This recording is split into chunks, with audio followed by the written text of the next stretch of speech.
Stay with me. This will be a weird intro, but I'm pretty sure it makes sense. It doesn't really sound confident, but I'm pretty sure it does make sense. Yo, welcome to my Summer Lair. I am your host, Sammy. I am a poet, and I know it, Younan. My guest is Alicia Cook, a poet, writer, wearer of mismatched socks, and her latest book is Sorry, I Haven't Texted You Back. Okay, that's all normal. That's how you're supposed to do a basic introduction. Now, the weird part. There's a Doctor Who episode from 2006, The Girl in the Fireplace, written by Stephen Moffat. Yo, dude is tight. I don't want to explain the whole thing. It's wonderful sci-fi, and it doesn't really apply to my conversation with Alicia, except for this one pivotal part. There's a conversation between Madame de Pompadour and the Doctor's companion in 18th century Paris. I know. Stay with me. Renette, Madame de Pompadour says, the monsters and the Doctor. It seems you cannot have one without the other. Rose, the Doctor's companion, chuckles. Tell me about it. The thing is, you weren't supposed to have either. Those creatures are messing with history. None of this was ever supposed to happen to you. Renette replies, supposed to happen? What does that mean? It happened, child, and I would not have it any other way. Here's the punchline. Here's what I'm getting at. She concludes, one may tolerate a world of demons for the sake of an angel. I gotta repeat this because it's such a dope line. One may tolerate a world of demons for the sake of an angel. What you're about to hear is my conversation with Alicia Cook, and we do talk about a world of demons. They can be emotional, spiritual, or even physical. Sometimes all three. So yes, we do truly tolerate a world of demons. But as the end of that line says, for the sake of an angel. And one of those angels is Alicia. She has chosen to care, to establish a language for the hurt so that they can communicate and express and share their suffering. Most of us do not know cars, so when we take ours to the mechanic, we have a difficult time explaining what the issue is. It's making this brr brr brr brr brr sound. Imagine we were able to speak mechanic or speak doctor, and how much easier it would be for all of us to connect. We would feel less alienated and perhaps break the silence on our suffering. You know how lonely it is to be in Paris when you don't speak or read French? Yeah, this is a weird introduction, and I've chosen to believe it all makes sense. Just remember that astonishing Doctor Who line is bang on. One may tolerate a world of demons for the sake of an angel. So welcome Alicia Cook to my Summer Lair. I trust that you know what you're doing. Oh, okay. If that's how it's gonna start, then I don't know. This that's a lot of faith. All right. Whenever you're ready, Alicia. Okay, I'm going to read track 1 from Sorry I Haven't Texted You Back.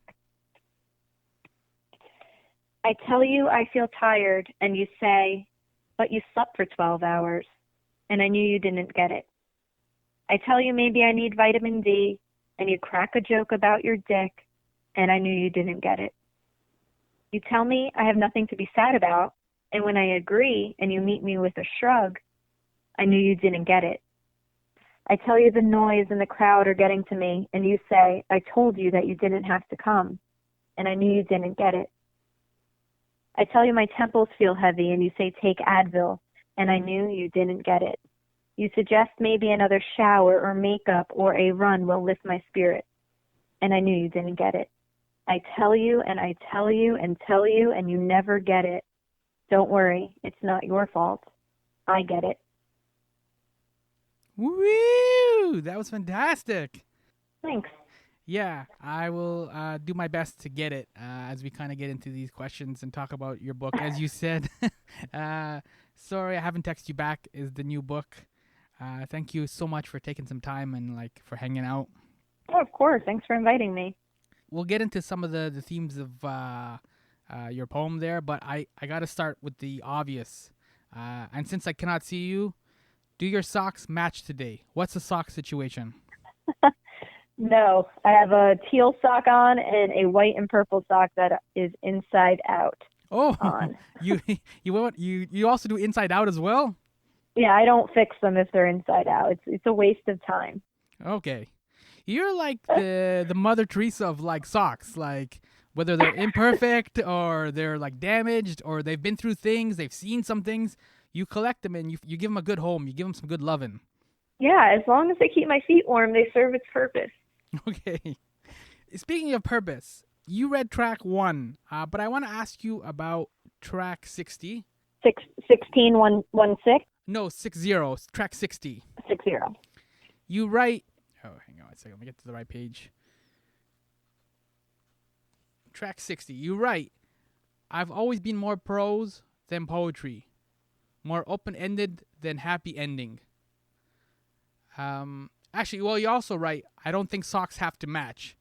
That it's silly, I and that's I silly. That's do, so and yeah, and so that so many spend so much of their limited time on Earth folding them together or searching for their matches, like socks could have a soulmate.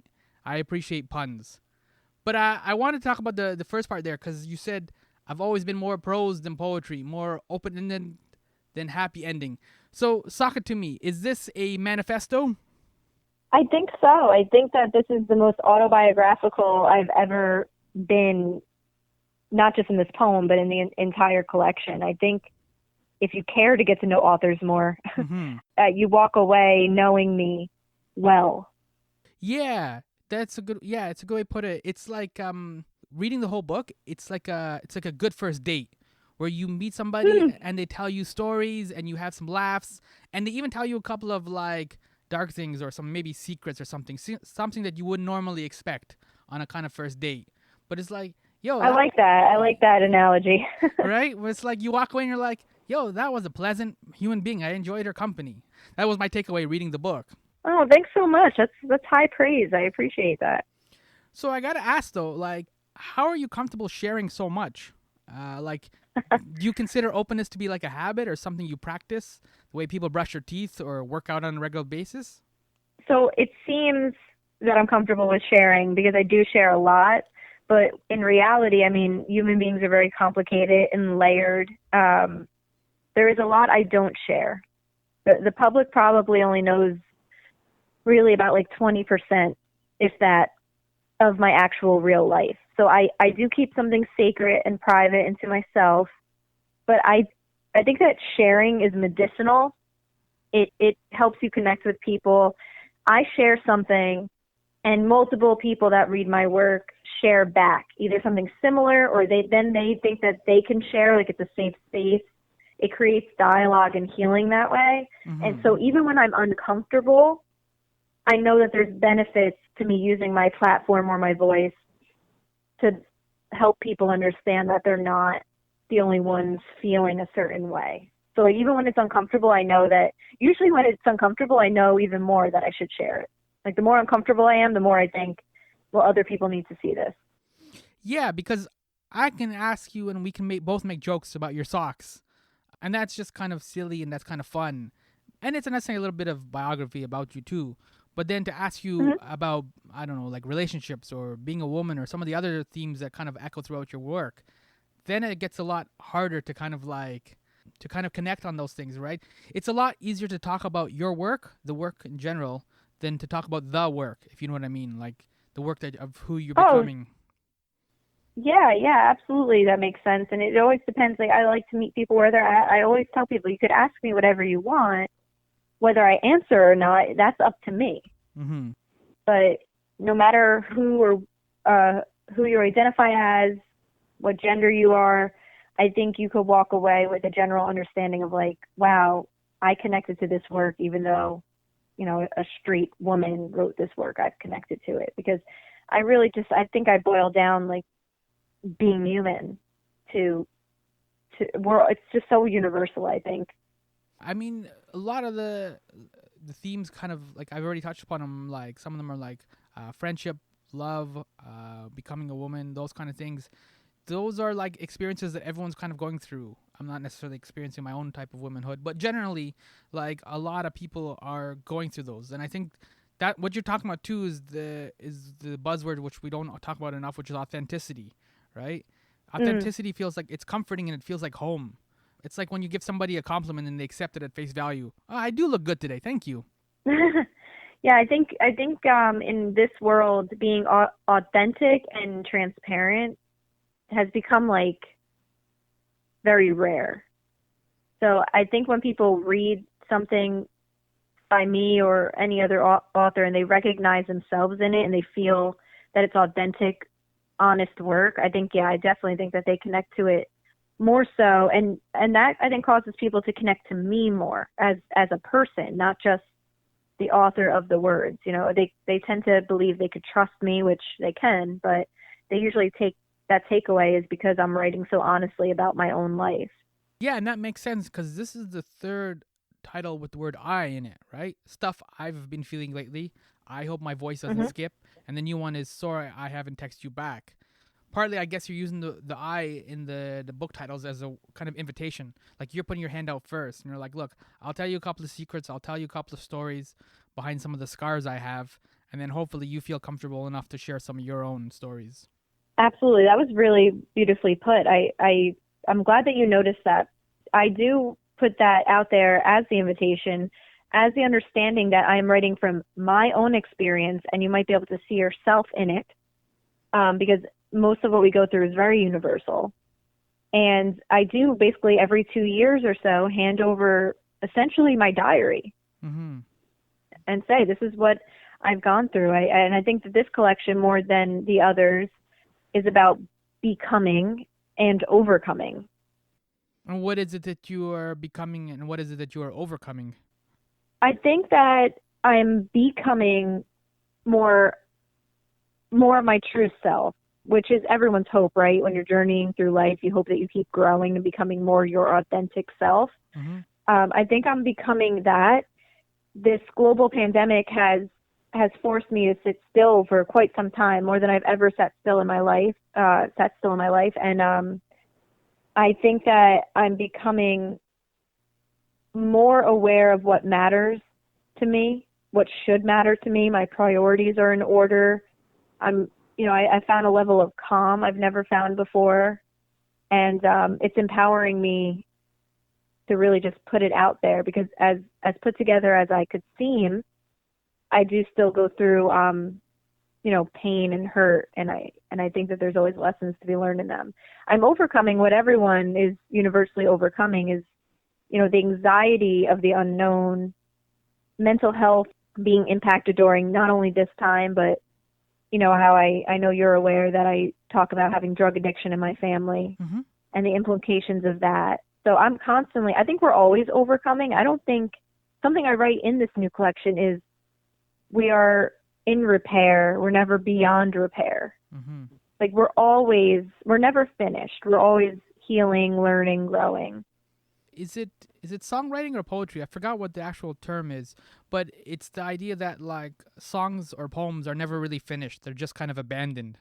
Yeah, I was actually talking to a creative friend earlier today about that, and he said he's a photographer, and he said my work is only done when someone takes it away from me, like when the deadline happens. Because if we didn't have an end goal or somewhere else we had to pass it off to, Mm-hmm. I'd be writing this same book forever. Like Yeah. already, the book's only 2 months old, and there's stuff that I already was like, I wish I could change that. Mm-hmm. Because that's just how artists are. Like, so that's a perfect quote. Like, it's either on to the next phase or completely abandoned. It's never done. And that's the same thing for humans, right? And Hmm. even related to your work and your activism with addiction, it's like you don't just suddenly like get up on Tuesday and then you like quit drugs and then you just kind of go on your way on Wednesday and Thursday. Like you're an addict for the rest of your life, even though you're not participating in the drugs, right? Like you are always dealing with those things and kind of revising that issue and acknowledging that issue, Yes. right? Yeah, recovery isn't possible unless they work on themselves every single day. Mm-hmm. But we like these neat things, especially like I guess just because we come out of a culture of movies, where like recovery's like like chemo or something. Like, you know what I mean? Like, you do a couple of months of chemo, Yeah. the doctor says, "Oh, you have no more cancer." I'm like, "Great." And you high five everybody, and then you go on your way. Everything is good. But it doesn't work that way. Right. And then there's even those scary moments in other illnesses when 5 years later, after you're fine for 5 years, it comes back. That's why, like, I've just always lived my life thinking, like, be grateful for today. Tomorrow, anything could happen tomorrow. And I've been called altruistic throughout my life, and I think it's only just because I'm so aware of how fragile everything around me is. The word that we're circling in terms of the topics that we're just talking about now, are we talking about hope? I'm always talking about hope. We either need hope, pray for hope, have hope, lose hope. That's always a driving force behind mostly everything when we're just like existing in this world, I think. You have to have hope. Without hope, you have nothing. I guess this is a weird or slightly corny question, so I apologize up front. But then how are you defining hope? Personally speaking, I define hope as the belief that it has to get better. Even your best day, something else in your future has to be better than the best day you remember. But usually when you're in your darkest moments, you have to truly believe that it will get better. Because if you don't and you decide to make a home in the darkness, that's when really scary things start happening. So my definition of hope is that the idea of like, we need to keep going because it will get better. You're talking like a horror movie, for example. If you can just wait till like sunup, everything will be better. Like the vampires and everything else will go away, and it'll be a new day. You just got to hang on, Right. basically. Right. I mean, and I know it's easier said than done, believe me. Mm-hmm. I know that, there wouldn't be all this depression and drug addiction and suicide if life was easy to survive.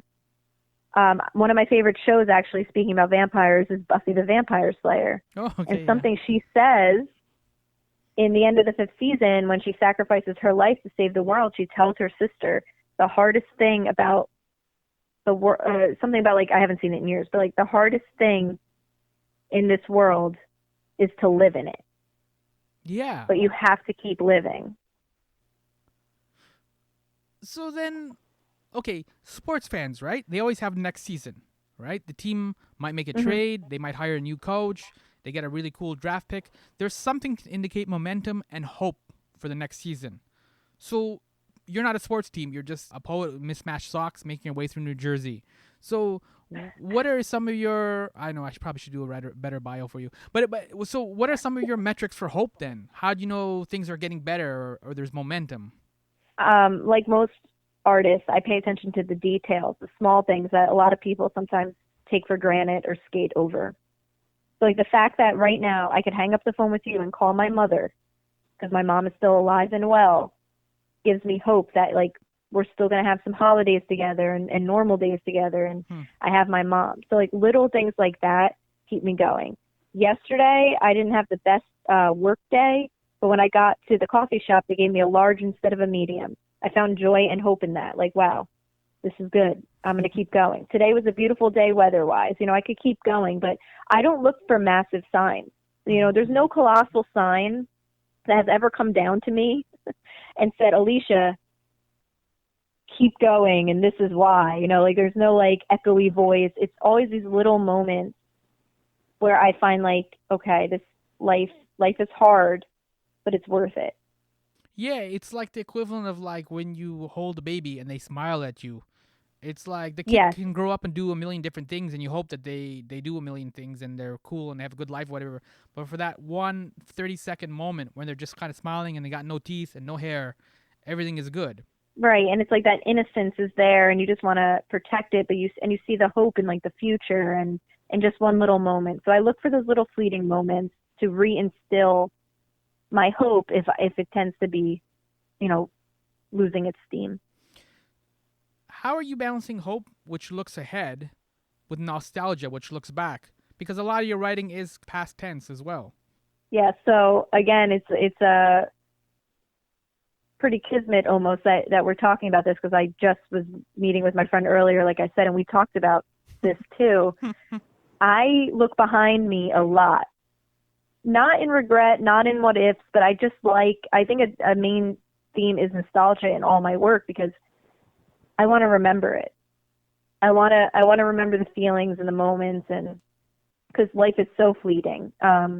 It feels like millions of years ago when I was living in a house with my parents and my siblings and my dogs. Like that dynamic obviously has changed because we've grown up and moved apart. So I love that question because hope is looking ahead. You're absolutely right. But also looking back, it reinforces. So I look back even at a terrible moment in my life, traumatic, and I say, wow, I made it through that. If I made it through that, I can make it through what I'm going through right now, because by comparison, the past was worse and I made it through that.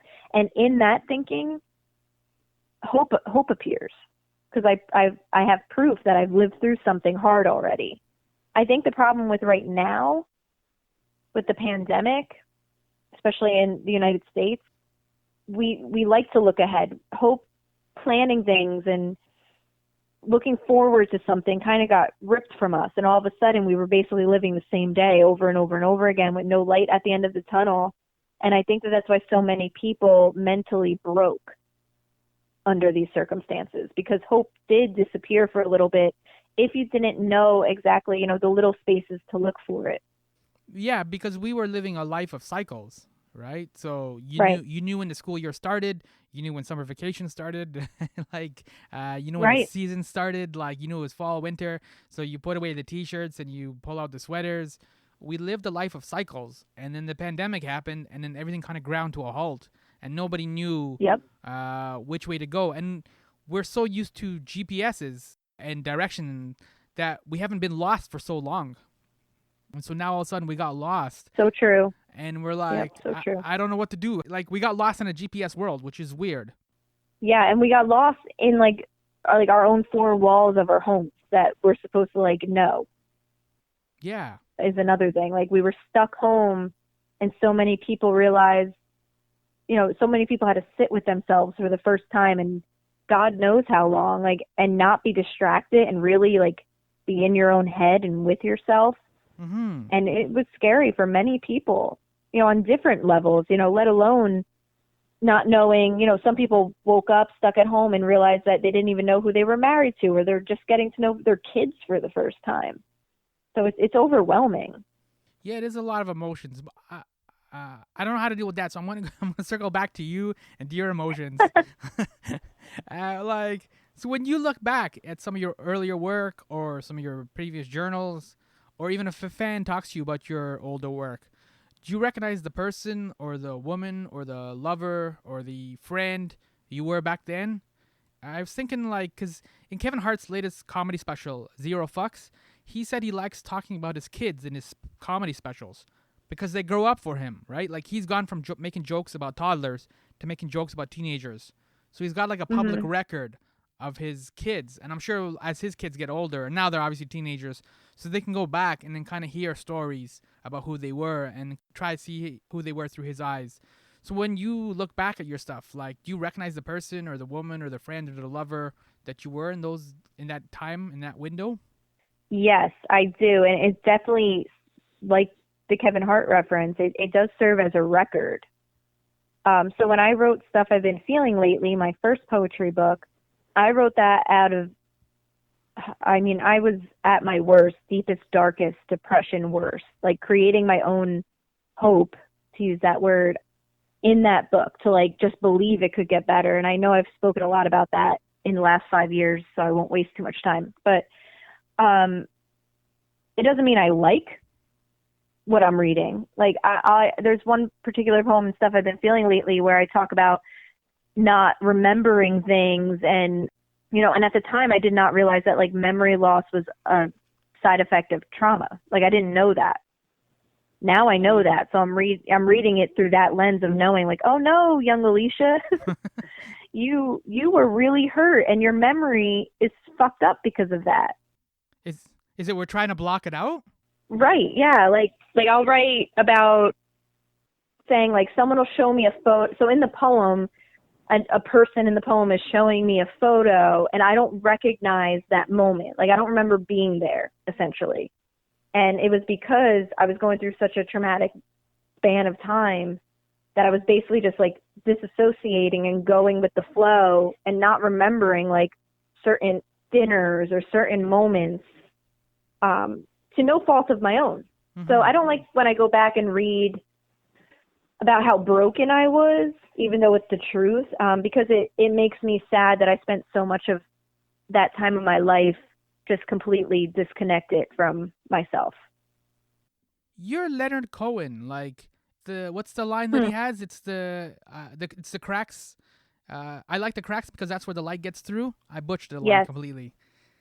I know what you mean though. Yeah, but because you were broken, you end up becoming a lot more stronger. Like you're a strong lady, aren't you?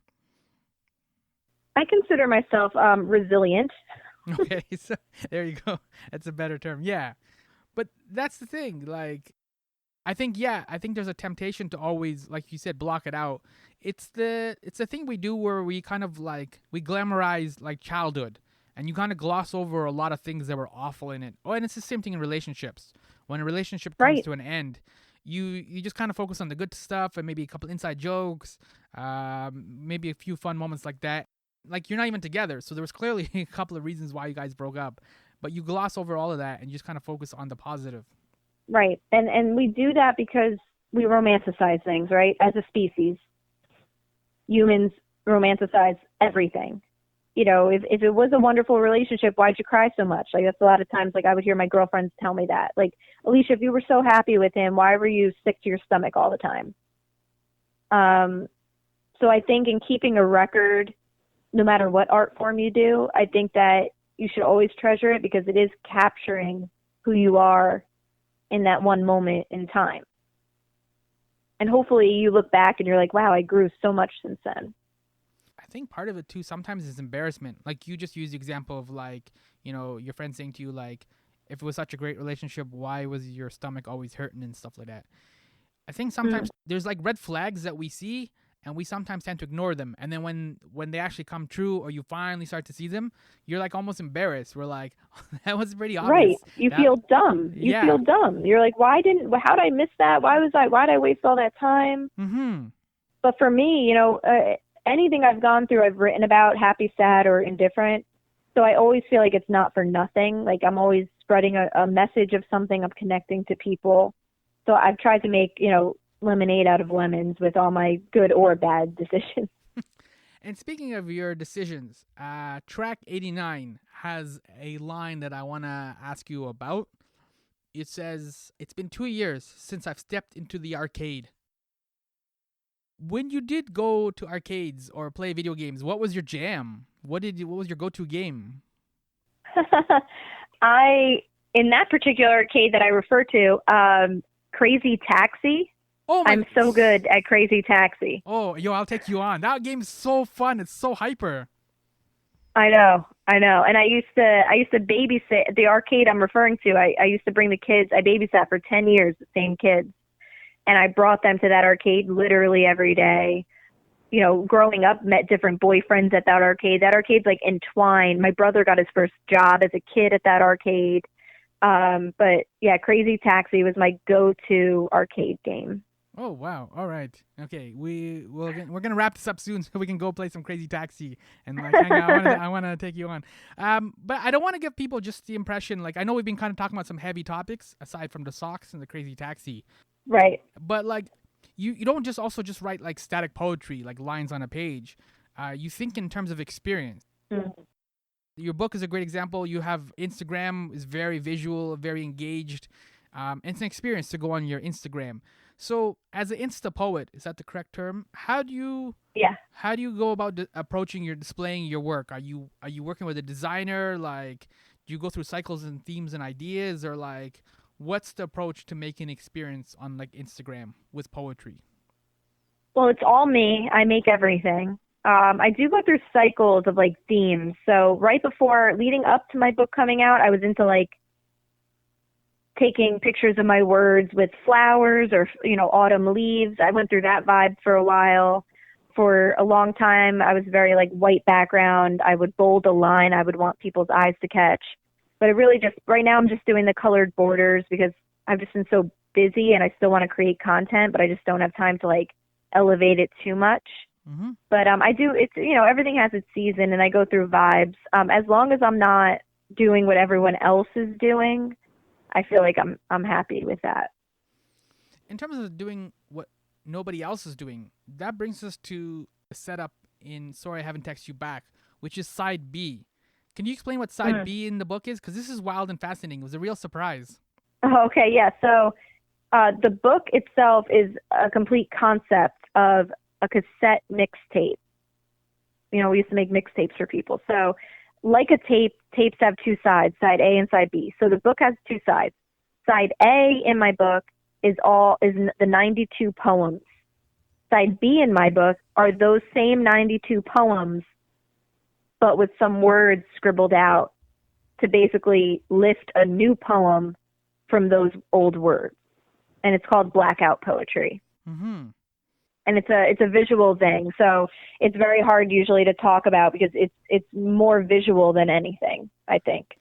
Yeah, but it's interesting because it's like the words that you choose to quote unquote emphasize or to flesh out, they're not always necessarily the words that I was picking up as the reader. You know what I mean? So it Right. makes it kind of reintroduces the poem to you. You know what I mean? It's like when you go to a party and somebody says, "Hey, we've met before," and you're looking at the person. I'm like, "Sure, I don't remember you at all." I like that analogy too. So what's cool about blackout poetry is exactly what you said. I could give 50 people in the room track 89, and all 50 people will black out something different and create a new poem, and it'll all be different. And that's what I love about blackout poetry.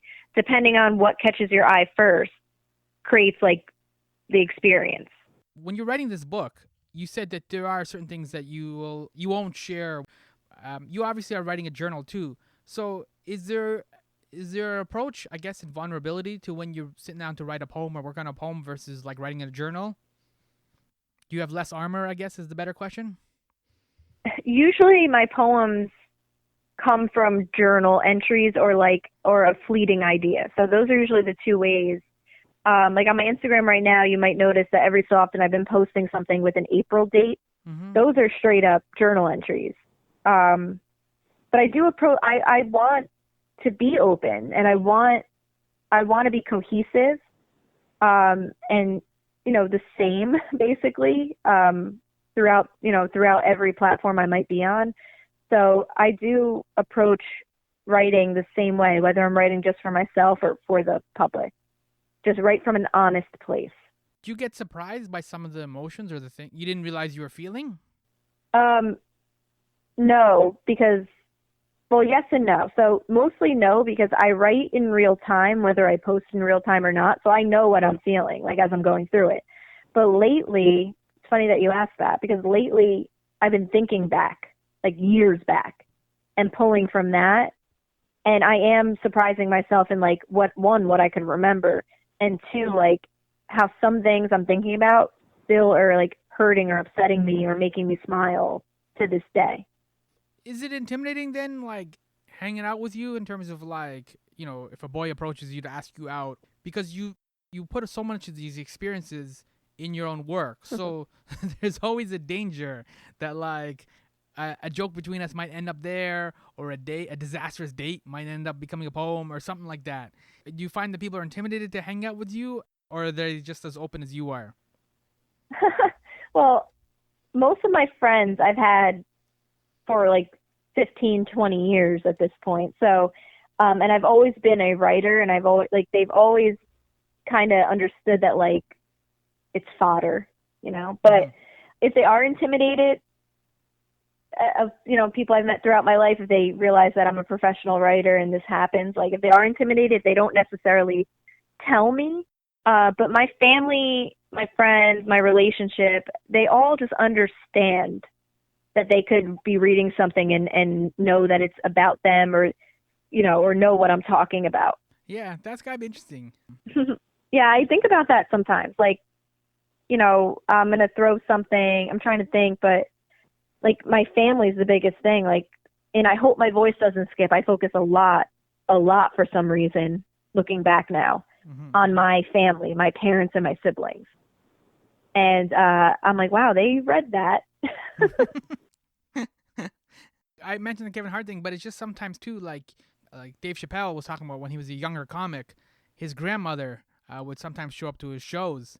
He would have to like warn her up front. He's like, "Grandma, I'm gonna say some things," and it wasn't even the language necessarily. It was some of the stories or some of the things he was doing that he was more embarrassed about. And he's like, I gotta give you a heads up. Like, I don't actually necessarily do these things. They're just jokes or that kind of thing.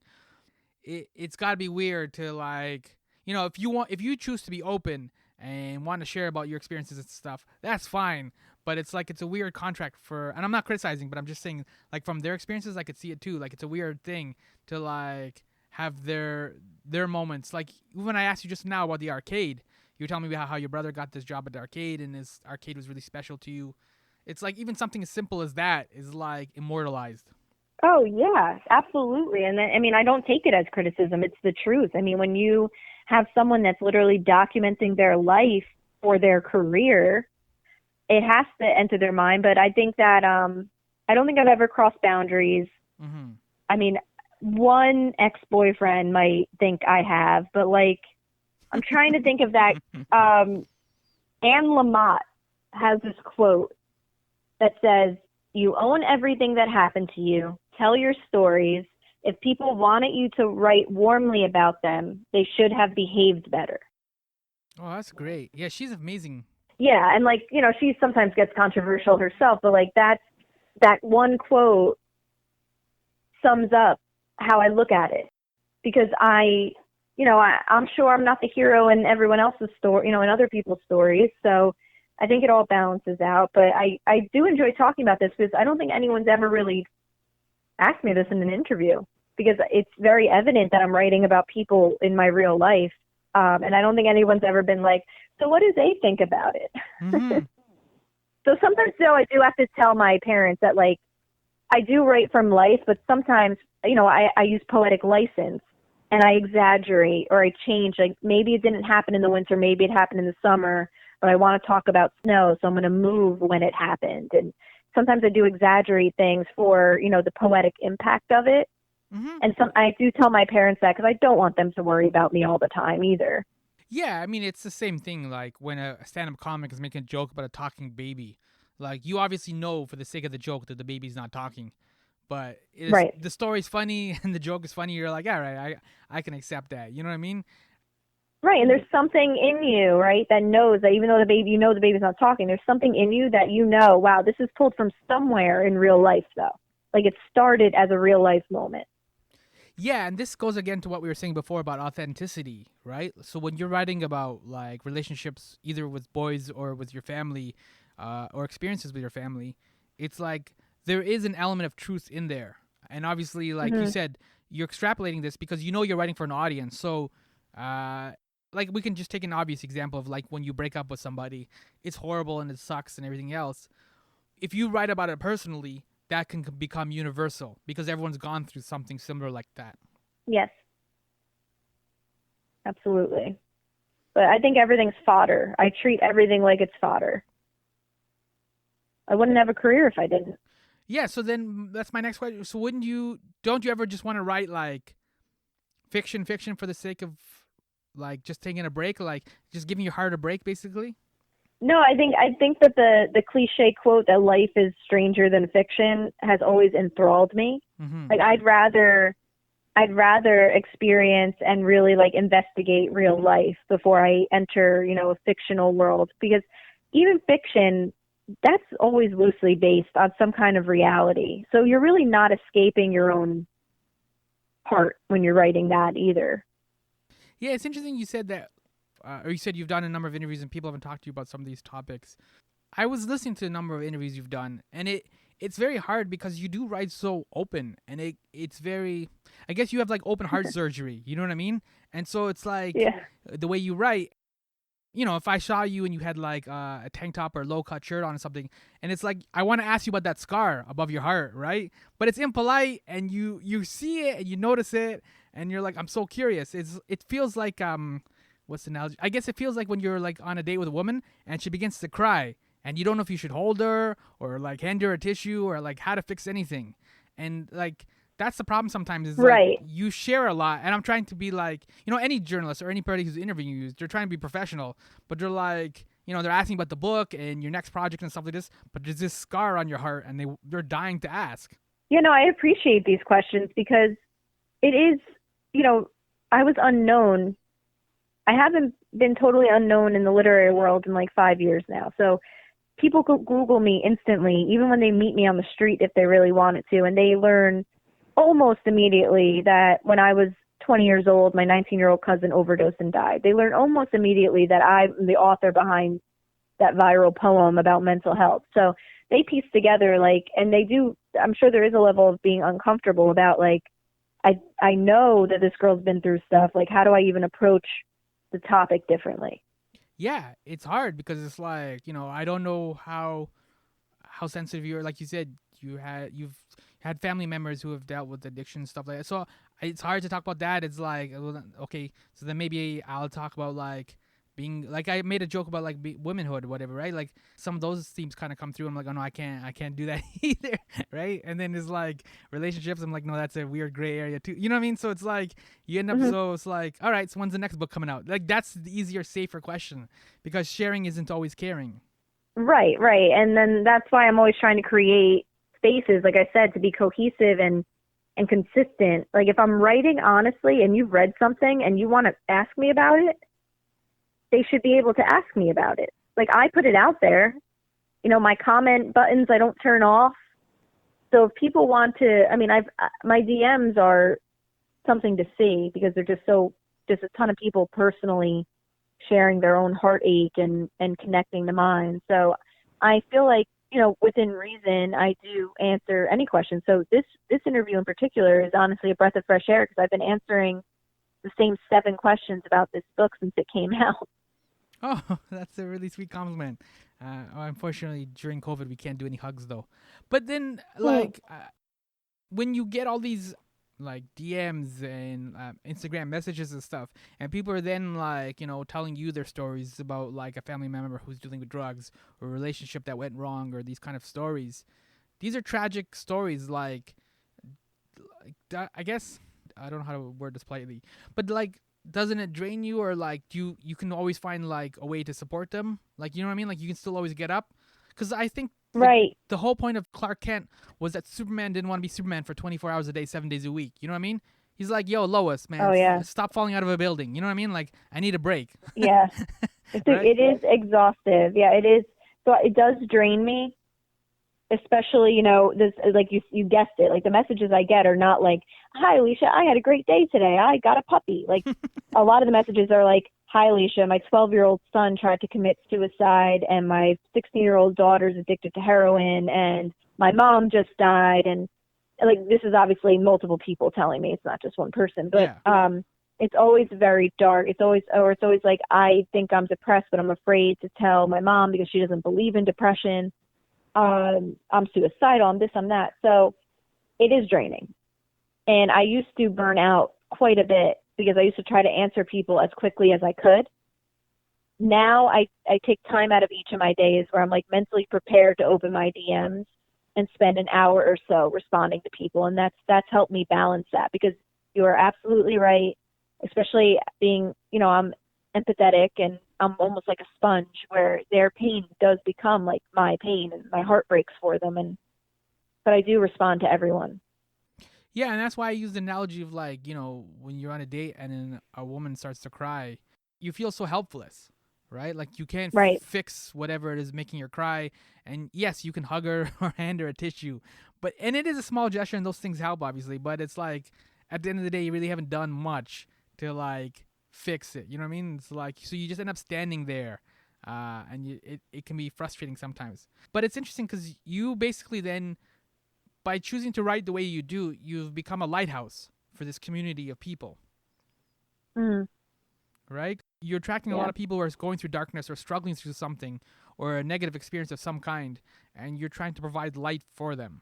Yeah, I mean that's the goal, right? Like when I first started writing and when I was struggling alone, like in silence alone, before I even started publicly writing, when I went through what I went through, I said it all can't be for nothing. Like I have to be able to take this pain and like bottle it in a way where it could help others. And that's always been my intention. My intentions have always been very pure. Like, leave this world better than you found it. And you used a great phrase. You said, I wasn't known when you first started, obviously. No writer is known at that point. Do you feel Right. known now? Do you feel like people like know you as the mismatched socks, crazy taxi lady who writes Instagram poems? I think that in my, and not on a massive scale at all, do I feel like I'm not like this like internationally recognizable person.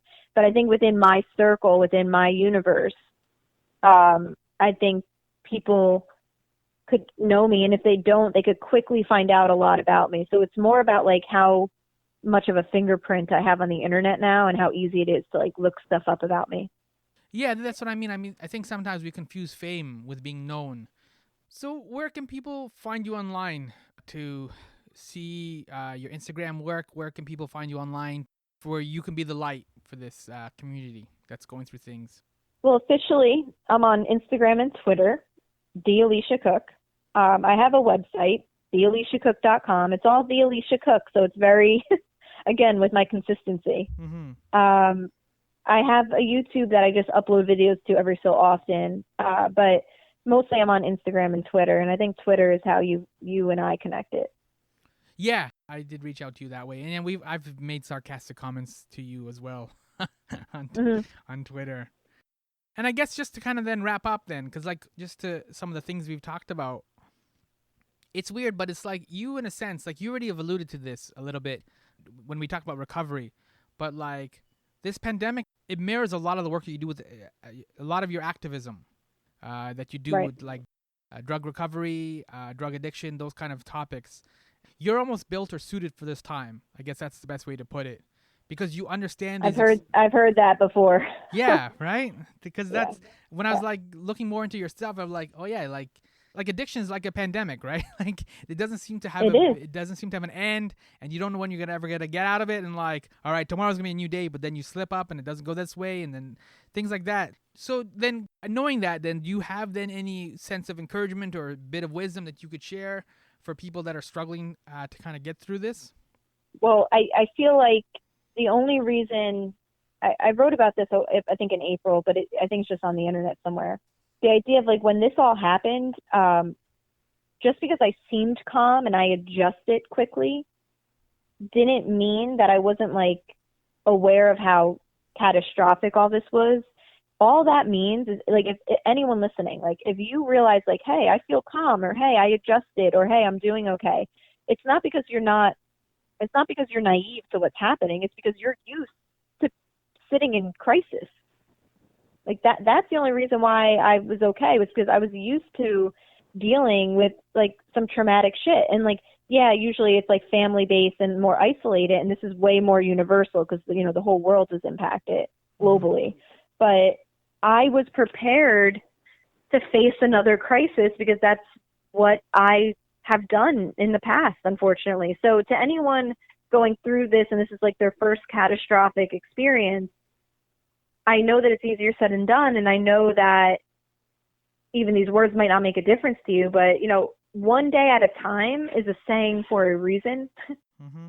And you literally just have to take it one day at a time and just really truly believe that things will improve, because they will.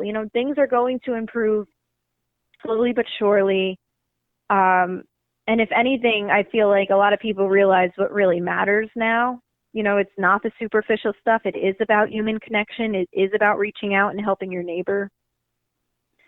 So I'm hoping that in a way, this, as terrible as all this was, I'm just hoping that maybe we could reset Mm-hmm. humanity a little bit.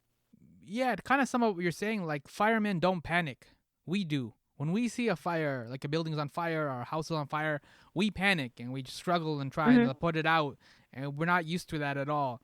But firemen who have been going through these different experiences and have even training, they kind of know what to expect. So they don't panic. When they see a fire, they're like, let's get to work. You know what I mean? They're aware that Yeah. people's lives are at stake and somebody's going to lose their home and these things, but they put it all aside and like, let's get to work. Firemen don't panic. No, they're conditioned to face that. And I think a lot of people were conditioned on some level to face something this catastrophic, and if they weren't, and this is their first touch of that, like my heart breaks, because I've had people tell me that like someone they know called 911 because they thought they were having a heart attack, when in reality they were having their first panic attack because they'd share symptoms and things like that. So sometimes I even catch myself feeling guilty for feeling like some calmness right now, but it's not because I'm not freaked out. It's just because I'm used to being freaked out. Yeah. That makes sense. People who are freaked out or whatever probably should take a few minutes and maybe like chill a little bit, take a deep breath, and then hopefully read some poetry, right? That's one of the ways to kind of like get out of your head for a little bit. Yeah, I mean, just finding joy in the little things. If you look forward every morning, I look forward to like my first sip of coffee. Like I get so, like it brings me actual joy. So it's about finding the joy in things like we talked about earlier. So you can't stare at your screen all day. You just can't do it. We can't watch the news all day. It's destroying our brains. Like we have to find ways to unplug in healthy ways. We have to make sure we're getting fresh air. We have to make sure you're doing things that you love, even when, you know, there are restrictions right now and it's hard to do everything you might want to do. Hence the title, Sorry I Haven't Texted You Back. Yeah, I mean, how many times has anyone said that the last year? Yeah. That's why the poem went viral. Yeah. Sorry I haven't texted you back. I've been anxious and depressed. Like that's it.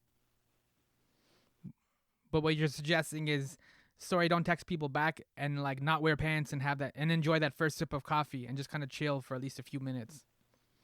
Yeah, like having you time. Like no matter how that you time looks, like having that quiet time where you're just with yourself. Because the world is deafening. It could get so loud that it's deafening.